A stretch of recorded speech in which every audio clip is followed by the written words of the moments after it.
Before we begin, with the court's kind indulgence, I wish to deliver a brief opening statement.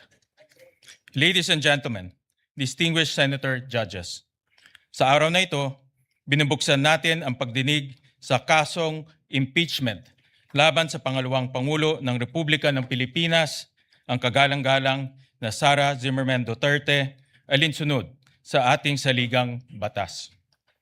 Sa pagtupad natin sa tungkuling ito, malinaw ang panata na ating sinumpaan to do impartial justice according to the Constitution and the laws of the Philippines. Ibig sabihin nito, ang bawat pasya natin ay dapat nakabatay lamang sa saligang batas, sa ating mga batas, sa mga alintuntunin ng hukumang ito at sa mga ebidensyang ihaharap na walang kinikilingan at walang pinapanigan. Impeachment is a constitutional mechanism that holds the highest public officials of the Republic accountable to the people. We cannot achieve accountability, nor can we faithfully serve justice without the truth.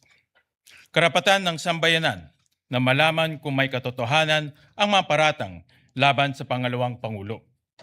Tungkulin nating timbangin ang mga ebidensyang ihaharap at tiyakin ang ating magiging pasya ay nakabatay lamang sa batas at sa mga katotohanang mapatutunayan sa paglilitis.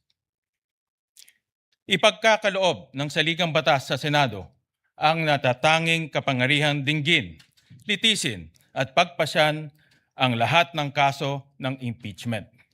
Kakibat ito ang pananagutan tiyakin na ang paglilitis ay isinasagawa ng may integridad, kaayusan at buong paggalang sa proseso. Sisiguraduhin natin na magiging maayos, bukas at madaling maunawaan ng ating mga kababayan ang prosesong ito.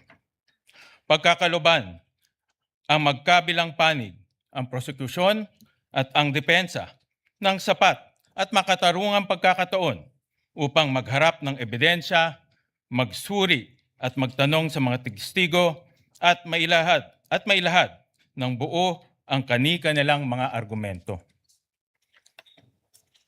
Sa ganitong paraan, mahiharap sa taong bayan ang malinaw na batayan upang maunawaan ang mga isyong nakapaloob sa Articles of Impeachment.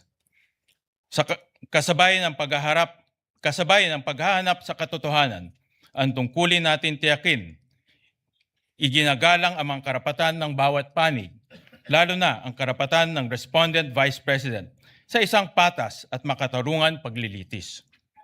Due process and fair play must remain paramount at every stage of this trial. Let us be firm in the search for truth. Let us remain faithful to the rules of this court, the rule of law, and above all, the Constitution. Nakatutok ang buong sambayanan. Bawat kilos, salita, at pagpapasyang ating gagawin ay huhubog sa kasaysayan. At ang kasaysayan ang huling huhusga kung tayo ay kumilos ng tapat at nararapat. Nais kong bigyan ng katiyakan ng lahat, lalo na ang ating mga kababayan. Gagampanan ko ang aking tungkulin ng patas at may katapatan. Magalang kong hinihikayat ang bawat senator judge naway ito pa rin natin ang ating tungkulin ng may dangal at pananugatan sa ating konstitusyon upang maging karapat-dapat tayo sa tiwalang ipinagkaloob sa atin ng sambayanang Pilipino. Thank you, distinguished senator judges.